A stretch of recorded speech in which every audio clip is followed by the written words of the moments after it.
Ketemu dengan saya Novi Kurniawan dalam materi video pembelajaran dalam kegiatan kerja bareng komunitas MGMP SMP Kabupaten Magetan, IPA, PPKN, BK, dan IPS.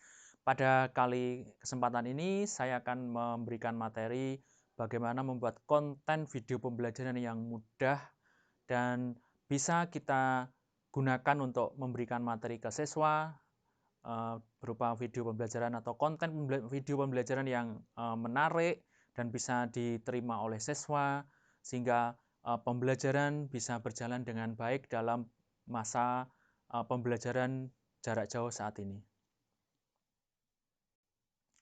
Pada materi berikutnya ini ada beberapa hal yang akan saya jelaskan tentang materi tentang video pembelajaran, mengutip Arsat di dalam buku karya Rusman dan kawan-kawan tahun 2011 yang berjudul Pembelajaran Berbasis Teknologi Informasi dan Komunikasi, mengembangkan profesionalisme guru. Dalam arti saat ini bahwa pembelajaran berbasis TIK atau berbasis IT sangat kita butuhkan untuk mendukung program pembelajaran jarak jauh yang saat ini sedang kita lakukan. Siswa-siswa bisa menerima materi, siswa-siswa bisa mencerna materi dengan baik, tidak hanya diberikan tugas, kemudian mengumpulkan tugas begitu saja tanpa dijelaskan. Dengan adanya video pembelajaran, kita bisa hadir di tengah anak-anak secara virtual, secara tidak langsung, bisa memberikan penjelasan supaya materi bisa tersampaikan dengan baik. Berupa video pembelajaran yang kita berikan, dari mana arti dari video itu adalah serangkaian gambar bergerak disertai dengan suara. Jadi dalam video Bapak Ibu semuanya nanti bisa berupa animasi, ada suara, ada video Bapak Ibu, ada properti yang kita gunakan, bisa kita lengkapi untuk menyampaikan materi kita, di mana video-video atau suara, audio, kemudian properti itu menjadi satu kesatuan lalu dirangkai menjadi satu alur dan yang berisi tentang pesan-pesan di dalamnya. Untuk itu, sesuai dengan arti video sendiri, video pembelajaran bisa berarti serangkaian bahan ajar.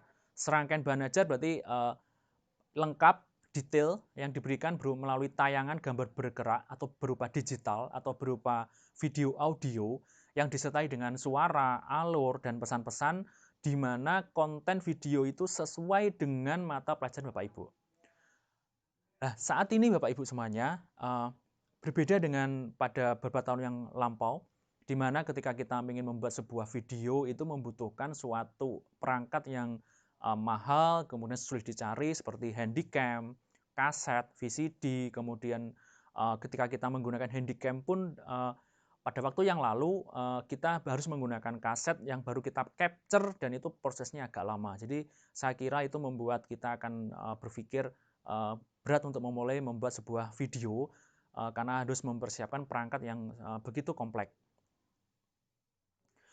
Pada saat ini Bapak Ibu semuanya, hampir semua masyarakat memiliki perangkat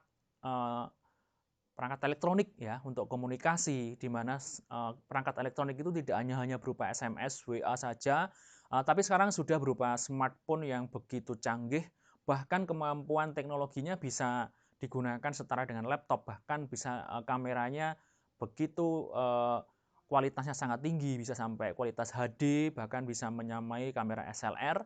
Jadi saya kira video atau konten-konten yang akan kita gunakan nanti sangat mudah dibuat, kita record, kemudian kita upload ke YouTube, bahkan ke portal-portal belajar online seperti Rumah Belajar, seperti situs-situs pembelajaran yang lain.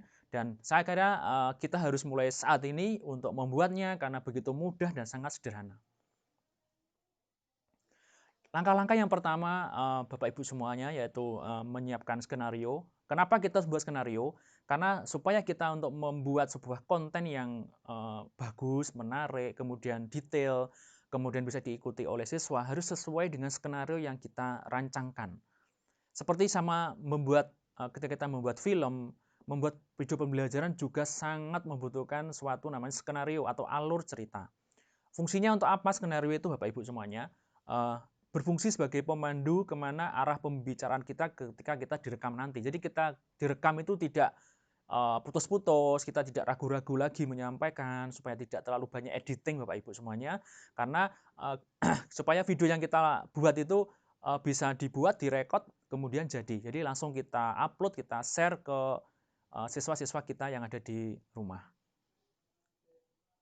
Kemudian yang kedua adalah setelah pembuatan skenario, yaitu yang adalah proses recording Bapak Ibu. Di mana dengan proses saat ini, semua Bapak Ibu guru pasti punya yang namanya alat adalah smartphone.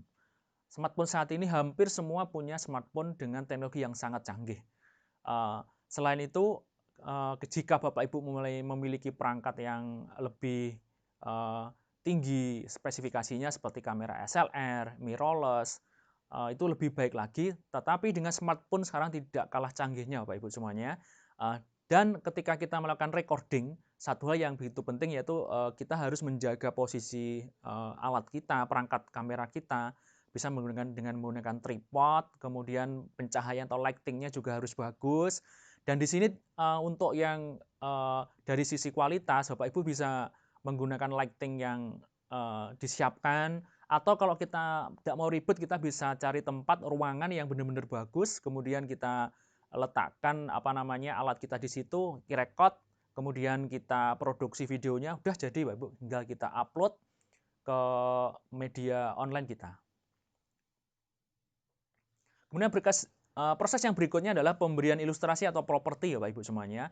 Properti atau ilustrasi di sini adalah video yang kita buat atau media pembelajaran yang kita buat itu supaya menarik, supaya ilustrasinya sesuai dengan materi kita, supaya itu menjadi hal yang bagus ditonton, enak ditonton, suaranya bagus, ada ilustrasinya. Kita harus menyiapkan materinya Bapak Ibu. Bisa berupa diagram, bisa berupa animasi, gambar, video, PowerPoint, dan saat ini yang paling mudah saat ini nanti Bapak Ibu siapkan aja satu PowerPoint untuk melengkapi konten video kita atau video pembelajaran yang akan kita buat nanti. Kemudian proses berikutnya adalah ketika kita sudah merekam, kita nyiapkan propertinya. Yang berikutnya ketika sudah selesai merekam Bapak Ibu, saya ulangi lagi bahwa ketika kita ingin menggunakan kualitas yang bagus, kita harus menyiapkan perangkat yang bagus. Contohnya kita membutuhkan namanya green screen Bapak Ibu. Sebelum kita merekod, nanti kita butuhkan namanya green screen. Terus bagaimana kalau tidak punya green screen, kita bisa menggunakan dinding atau tembok atau kain yang kita letakkan di ruangan kamar kita, ruangan kelas. Jadi bisa kita gunakan sebagai green screen. Tujuannya apa? Supaya background yang kita buat itu nanti bisa kita edit menjadi transparan Bapak Ibu, supaya kualitas atau hasil video kita itu menjadi bagus. Jadi kita bisa melihat dari tampilan setelah kita edit. Jadi untuk pengeditan Bapak Ibu, ada beberapa software yang kita gunakan. Bapak Ibu bisa menggunakan Movie Maker, kemudian Adobe Premiere, kemudian ada Corel Studio Video, kemudian ada Filmora, kemudian kalau kita menggunakan tidak ada laptop Bapak Ibu semuanya bisa menggunakan software yang ada di HP, jadi tidak perlu ada laptop, jadi cukup satu smartphone saja bisa digunakan untuk proses recording, editing, dan setelah itu adalah proses uploadnya. Jadi cukup hanya smartphone Bapak Ibu sudah bisa membuat konten video pembelajaran serasa rumah belajar. Di sini ada software Power Director, ada KineMaster, dan lain-lain. Dan di sini yang paling penting adalah kita harus berkreasi, berpikir out of the box, artinya jangan seperti kebanyakan aja kita kaku, seperti di kelas yang harus formal. Di sini kita bisa menggunakan konten yang menyenangkan, kemudian yang kreatif, seru, yang membuat anak itu tidak jenuh lagi di rumah. Setelah selesai editing, yang langkah terakhir yaitu adalah dalam proses editing adalah proses rendering Bapak Ibu. Rendering itu tujuannya apa? Supaya kita bisa membuat video itu sesuai dengan format yang akan kita gunakan seperti MP4. Biasanya kita gunakan nanti format MP4 aja ya Bapak Ibu supaya kita nanti bisa diputar di beberapa atau semua perangkat. Proses berikutnya yang setelah Bapak Ibu merender video yang kita edit, yang terakhir adalah proses berbagi. Ya. Bapak Ibu video yang sudah dibuat bisa dibagikan secara langsung. Yang pertama bisa menggunakan Google Drive. Jadi Bapak Ibu upload, kemudian linknya kita share ke siswa. Anak-anak sudah langsung otomatis bisa mengakses video itu, bisa belajar, bisa menikmati materi, bisa belajar dengan baik.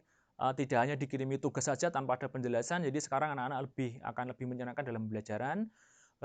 Bisa juga diupload ke channel Bapak Ibu, nanti Bapak Ibu membuat channel di YouTube, kemudian upload semua konten-konten itu supaya bisa diakses oleh anak-anak, bahkan bisa diakses oleh seluruh dunia Bapak Ibu, jika materinya benar-benar dibutuhkan dan sangat menarik.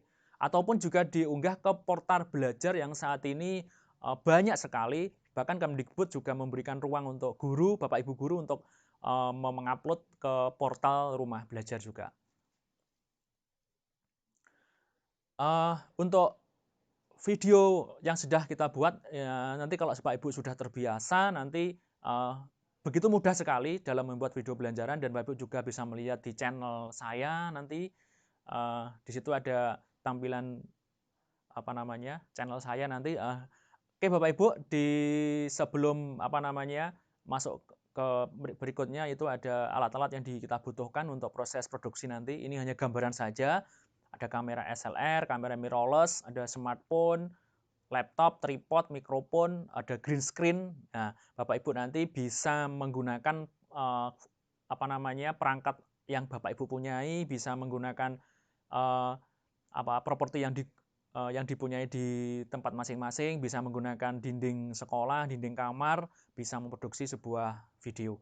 Jadi nanti setelah saat ini Bapak Ibu sudah bisa mulai bergerak untuk membuat konten pembelajaran yang menarik, yang kreativitasnya dituntut yang bagus, kemudian yang bisa dinikmati oleh siswa tidak jenuh lagi, tapi materi yang diberikan juga bisa terserap dengan baik, dan pembelajaran akan berjalan dengan lancar.